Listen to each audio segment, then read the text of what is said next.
Well, good morning, everybody. This is Dear Mama Sal on a very pretty Tuesday morning. We had a day off yesterday. I know that the States did as well. Here in British Columbia, we had Family Day. It is 4 degrees here in southern British Columbia, which would make it 39 in American. It looks colder. The steering wheel feels colder, but the sky is blue. Looks really, really pretty.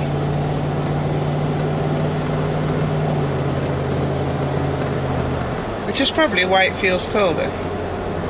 There's something about that blanket of that blanket of cloud that don't mention snow, so there's something about that blanket of cloud that always sort of, after you get used to it, which you do have to get used to it when you live here, it's sort of warming in some way. I don't know how to describe that. I think literally it does keep it warm as well.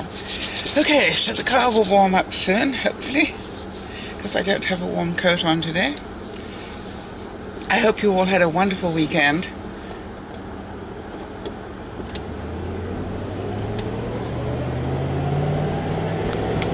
And for all my Chinese viewers, or those that speak and celebrate the Chinese New Year, Gang Ho Fat Choi, I hope you have a very happy New Year. The year of the monkey, I believe even the fur monkey, if I got it right. Not my year. And I just wonder how many of you know which character you are in the Chinese calendar. I'm pretty sure that most people have had reason in their time to check that out.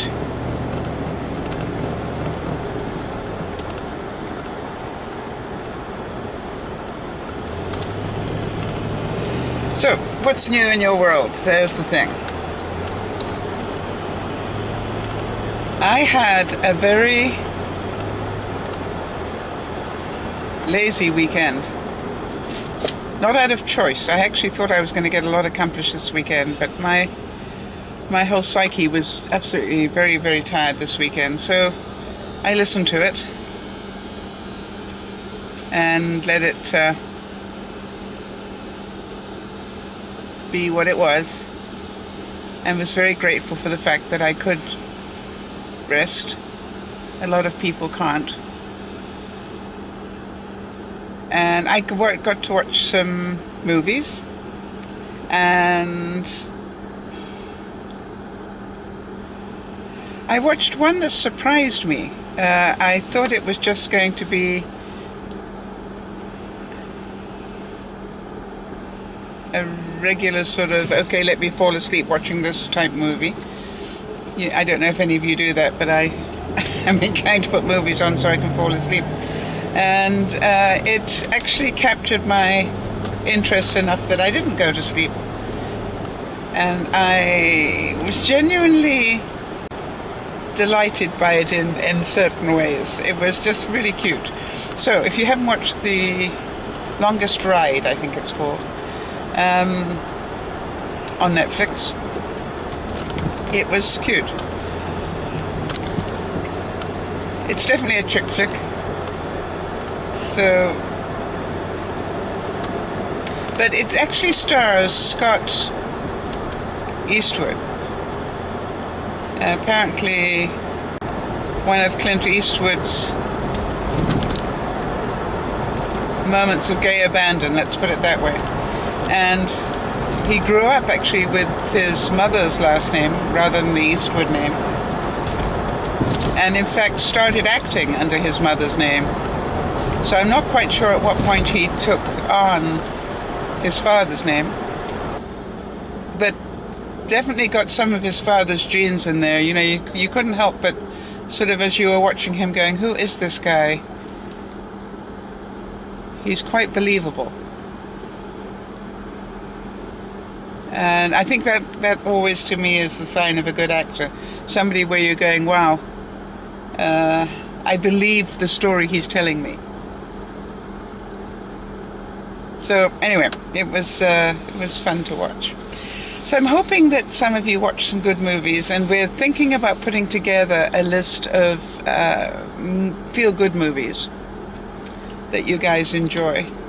So if any of you want to add your input, which movies did you see that you went, oh, I'm glad I watched that?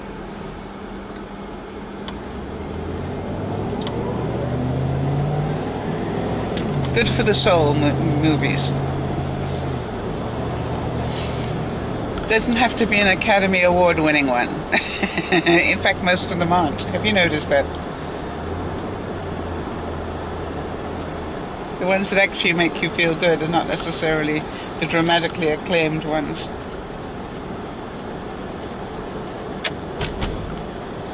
Wow. You remember how nice the weather was? Well, I'm now heading downhill straight into a fog bank. So obviously the sun hasn't burnt off the fog here yet.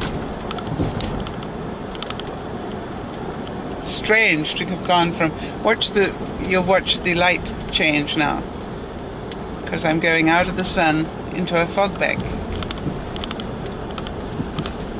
Oh, that's nice, they're tearing up my road again.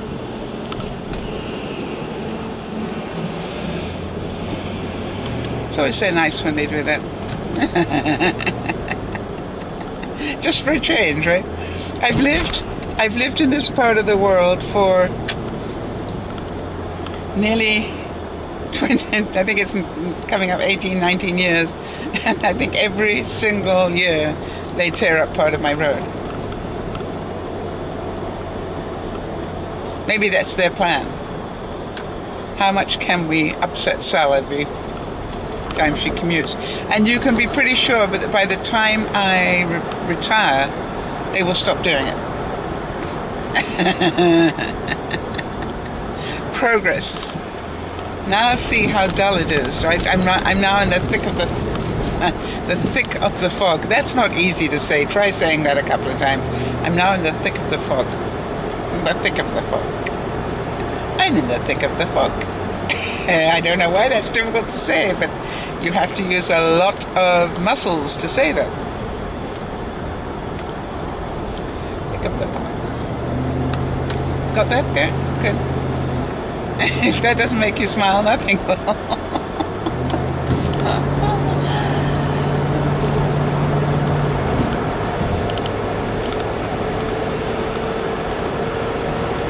So today I wanted to talk a little bit more about love, because that was, it's obviously the subject of the week as we're coming up to Valentine's Day.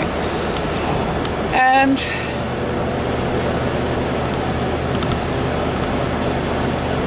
a quote that I think is original to me, but you never quite know when you get to my age. I always said that the world is full of happy couples when you're alone. I don't know what it is about that, but when you're alone, you notice couples a lot more. You notice people in love a lot more. It's amazing how you do that. Or you get past that and you just ignore the world. So I just wanted to give a moment before we get too close to the day to just talk about those who are in heartache of some sort, and hopefully let them know that this too shall pass. I don't think that I could describe the heartache I've been through in my life in terms of relationships, but in a way I suppose they made me grow up a little bit eventually, and in a way I ended up not living in Disneyland anymore, and in a way I sort of learned that, don't give your heart away. When I say don't give your heart away, you need to protect your heart. It's okay to love somebody. It's okay to be besotted and all the rest of it. But hang on to a part of your heart, because when you give your heart away and it gets destroyed, it's very difficult to rebuild. Now, I can look back on those moments now as I am older and wiser, and I am in reality, and say that a lot of my heartache in my youth was self-inflicted. And, you have to sort of understand that I fell in love very easily indeed. I foolishly thought that love was something that it wasn't. And I really did fall in love at the drop of a hat. I think I was in love with the concept of love, and I'm not really surprised when I think of the movies that I grew up on, which were all Doris Day and Rock Hudson, before we knew that Rock Hudson was gay. So I grew up with those sort of, idealized romantic movies, and really thought that that's what it was all about. And of course it isn't. And consequently, I really did fall in love with almost everybody to some degree, and I got hurt by almost everybody to some degree.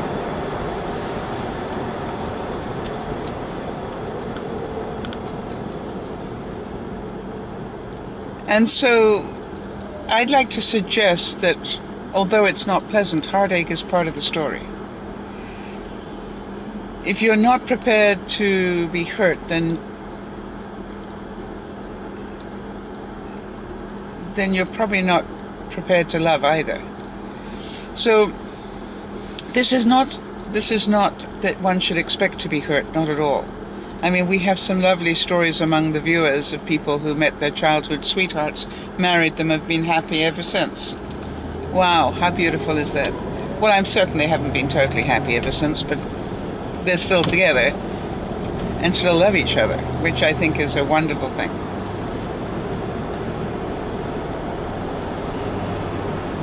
So I look at my life and go,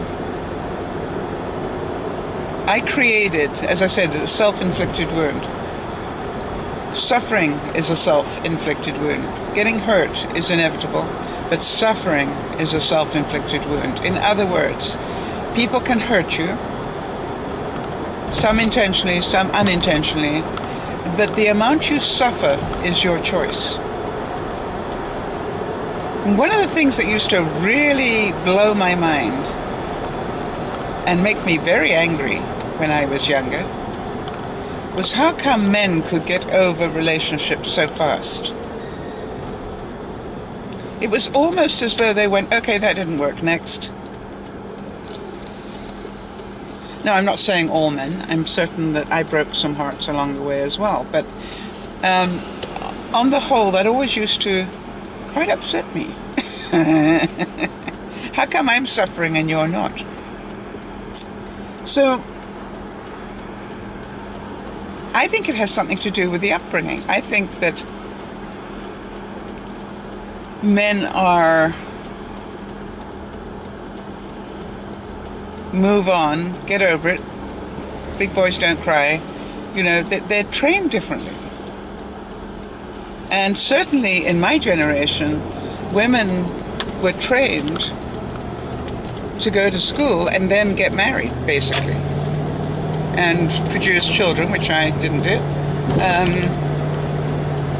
and be barefoot in the kitchen, which I didn't do. So no wonder I was a total failure.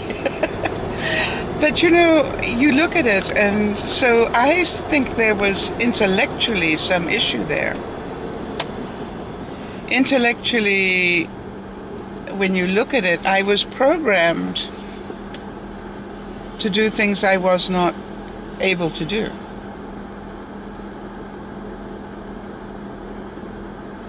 And I often wonder psychologically what that does. In other words, I wasn't able to have children due to a problem.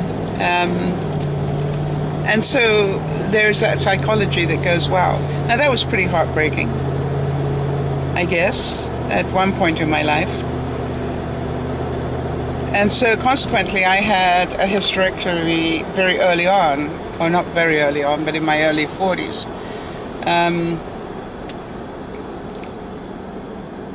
Which quite honestly was the best thing I did for me in a lot of ways. I was much healthier for it.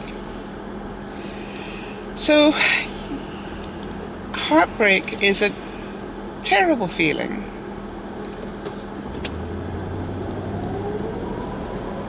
And one that I wouldn't wish on anybody, but then, as I said, if you don't want the heartache, then you won't have the joy of love either. So, you know, it sort of comes with the territory. It was like somebody talking to me this weekend about some of the problems about being a YouTuber, and why would you put yourself in the path of that much pain in certain ways. And I said, you know, unfortunately it comes with the territory. It is the way that it is. And if you don't want that to happen, then you should not be a YouTuber, because it's part of what happens. Society has changed so dramatically. And so I look at the heartache of life today, I think, is much more cruel. I was watching, again, some of the words that Donald Trump is using and going, is this a reality check? Is this how, forgive me for this one, is this how low we have to go to be in tune with the populace today?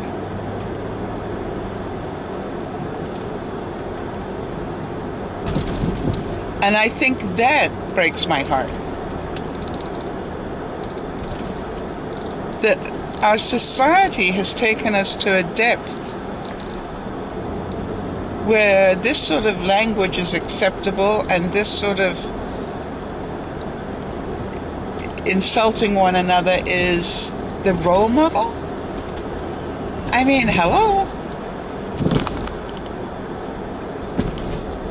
Really?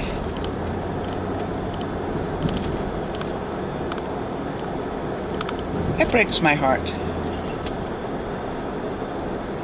So I would challenge all of you who understand what I'm talking about to actually have a look at your life and go back to setting some standards. And I say go back to because I think what we do is we drop them. I was saying to the broadcast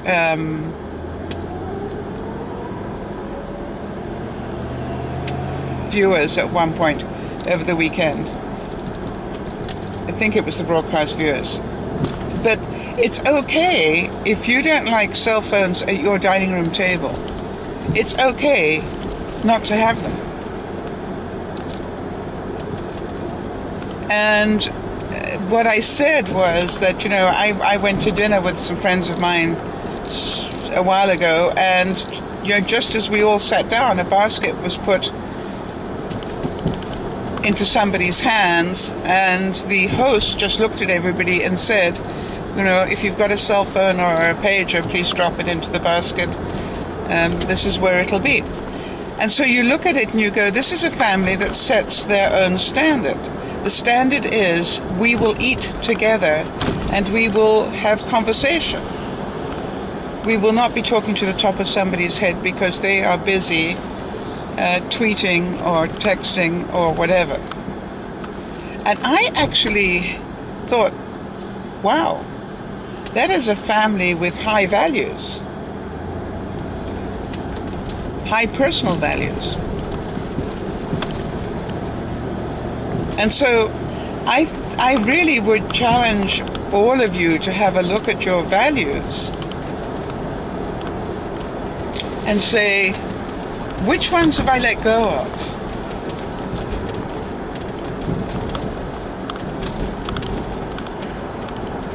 And why?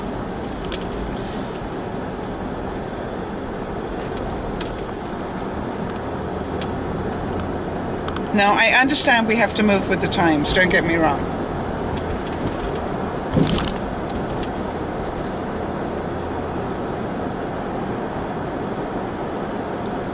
But if you want to say that in my household there will be no swearing, or there will be no burping at the table, or farting, or, it's amazing the things that people will do today.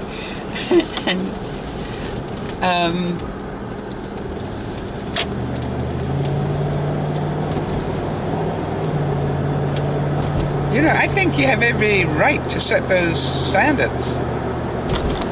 And it's amazing to me how many people will say, oh,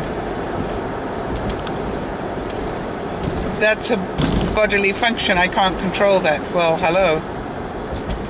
For decades, for centuries, we did. So just do me a favor, learn some discipline. And maybe that is the root of our problem. We don't require people to have personal discipline anymore. That is really sad. So heartbreak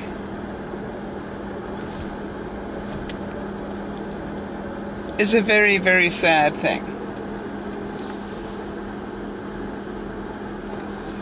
But it is part of life. Whether it's your pet, whether it's your love of your life, whatever it might be, it's different things for different people in different stages of their life. And I know that some of you are saying, oh, it's not the same, but for some people it is.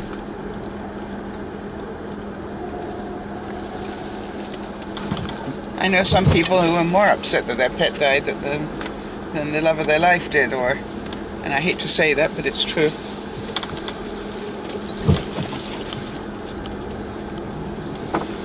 So, as we go into the rest of the week, remember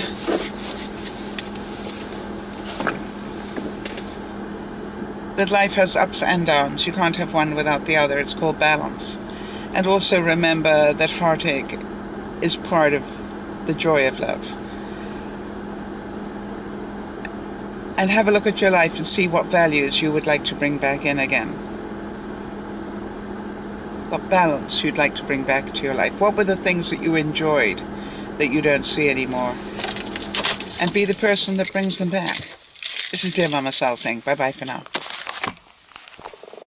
So heartbreak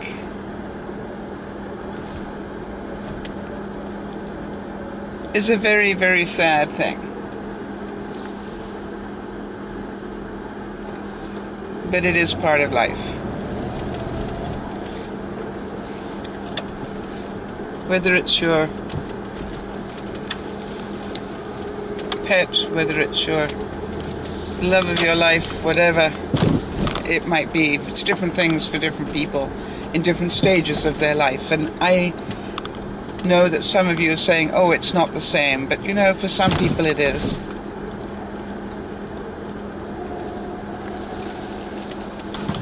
I know some people who are more upset that their pet died than the love of their life did, and I hate to say that, but it's true.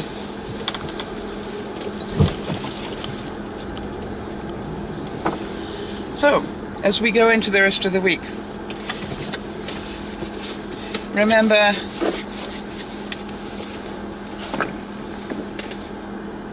that life has ups and downs. You can't have one without the other. It's called balance. And also remember that heartache is part of the joy of love. And have a look at your life and see what values you would like to bring back in again. What balance you'd like to bring back to your life. What were the things that you enjoyed that you don't see anymore? And be the person that brings them back. This is DearMamaSal saying bye-bye for now. So heartbreak is a very, very sad thing. but it is part of life. Whether it's your pet, whether it's your love of your life, whatever it might be, it's different things for different people in different stages of their life. And I know that some of you are saying, oh, it's not the same, but you know, for some people it is. I know some people who are more upset that their pet died than the love of their life did, and I hate to say that, but it's true.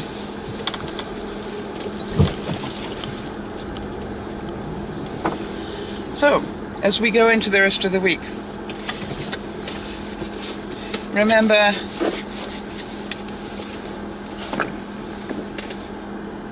that life has ups and downs. You can't have one without the other. It's called balance. And also remember that heartache is part of the joy of love. And have a look at your life and see what values you would like to bring back in again. What balance you'd like to bring back to your life. What were the things that you enjoyed that you don't see anymore? And be the person that brings them back.